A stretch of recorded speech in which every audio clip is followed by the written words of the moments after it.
Vote की चोरी नहीं की, वोट की लूट की, डकैती की। अधिकारी जात के आधार पर पोस्टिंग पाए थे और उन्हें निर्देश थे कि भारतीय जनता पार्टी को किसी भी परिस्थितियों में आपको जिताना है।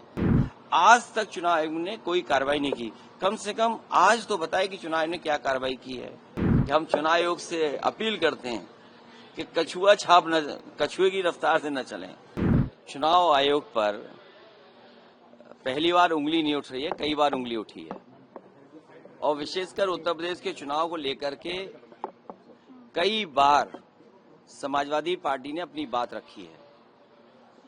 पिछली बार जब उपचुनाव था और उपचुनाव में जो धांधली हुई उसको लेकर के भी शिकायत की गई कि किस तरीके से सरकार ने मिलकर के अधिकारियों के सहारे वोट की चोरी नहीं की, वोट की लूट की, डकैती की और जो समाजवादी पार्टी के नेता कार्यकर्ता आते थे उनको फोर्स से रोका जाता था, पुलिस रोकती थी।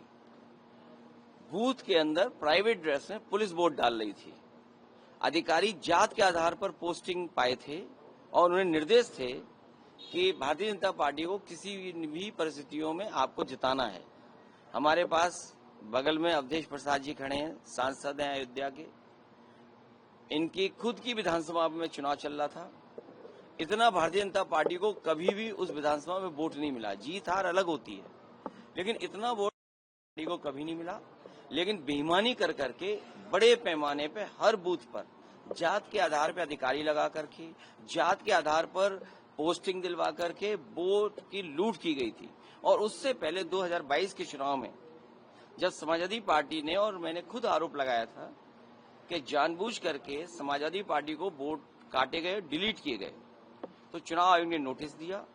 नोटिस के जवाब में मैंने 18,000 ऐसे वोट जो डिलीट कर दिए गए थे, 2019 में उन्होंने वोट डाला था, 2022 में डिलीटेड हो गए थे, और जबकि वो वहां मौजूद थे। वो 18,000 वोट की हमने सूची दी थी। आज तक चुनाव आयोग ने कोई कार्रवाई नहीं की। कम से कम आज तो बताए कि चुनाव आयोग ने क्या कार्रवाई की है।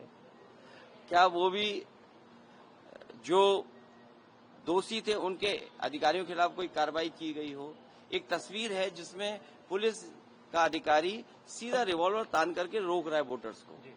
रामपुर में जब घटना हुई तब भी हम लोगों ने शिकायत की कि रामपुर में किस तरीके से वोट रोके गए, लोगों को घर से नहीं निकलने दिया। वो वीडियो विजुअल्स है सबके पास, लेकिन कोई कार्रवाई नहीं हुई। सरकार बीजेपी की है लखनऊ में, सरकार दिल्ली में बीजेपी की है। हमें उम्मीद है कि कर्नाटका में कम से कम सरकार कांग्रेस की है।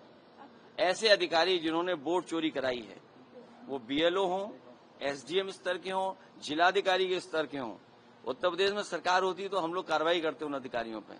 हमें उम्मीद है कि कांग्रेस पार्टी उन तमाम अधिकारियों के खिलाफ जिन्होंने वोट चोरी करके वोट चोरी में साथ दिया है, उनके खिलाफ कार्रवाई होगी। और जब कभी समाजवादियों की सरकार बनेगी, और हम उम्मीद है कि हम चुनाव आयोग से अपील करते हैं कि कछुए की रफ्तार से न चलें। इधर तो फास्ट ट्रैक बन गए हैं कोर्ट्स। फास्टेस्ट ट्रैक कोर्ट में कम से कम फैसले हों, निर्णय हो, जिससे लोकतंत्र बच सके। अगर वोट का अधिकारी छिन जाएगा तो लोकतंत्र कहाँ बचेगा। अखिलेश जी, राहुल गांधी को इलेक्शन कमीशन अलग अलग स्टेट के कह रहे हैं कि आप ओथ दें, जो आप लिस्ट कह रहे हैं, और आप कह रहे हैं कि मैनिपुलेशन। अभी थोड़ी देर में 18,000 तो मैंने प्रिंट आउट नहीं निकाले एफिडेविट, लेकिन मैं कोशिश करूंगा आप पत्रकार साथियों को 100 में दूंगा जरूर कि एफिडेविट के साथ हम लोगों ने चुनाव आयोग को शिकायत की थी 18,000 वोट जो डिलीट किए थे। तो पहले इस पे कार्रवाई कर दे चुनाव आयोग, ऐसे दोषी अधिकारी उन पे कार्रवाई कर दे। राहुल गांधी पे आपको कुछ नहीं कहना कि वो क्यों नहीं वोट दे रहे हैं? नहीं, वो कांग्रेस पार्टी और राहुल गांधी, क्योंकि ये एक्सरसाइज इसके बाद होगी, उनके कार्यकर्ता लगेंगे और ऐसे वोट जो निकाल दिए गए, डिलीट कर दिए गए, उनका एफिडेविट लेके आएंगे। हम भी एफिडेविट लेकर के आए ना। हमने तो 18,000 वोट जो डिलीट हुए थे चुनाव आयोग को शिकायत की थी। चुनाव आयोग ये बताए कि उन अधिकारियों के खिलाफ क्या कार्रवाई की है कि जब 18,000 वोट डिलीटेड किए गए थे, डिलीट हुए थे, उनका बाकायदा एक एक का मैंने एफिडेविट दिया है हर वोटर का, उसके खिलाफ क्या कार्रवाई दी? अगर उसमें कार्रवाई नहीं हुई है तो कांग्रेस पार्टी के राहुल गांधी पे क्यों आप पूछ रहे हो कार्रवाई होगी कि नहीं होगी? सर, आप लोग अपना नाम भेजेंगे, लिस्ट भेजेंगे, जो 30 लोगों का नाम मांगा गया 30 है? में तो हम होंगे।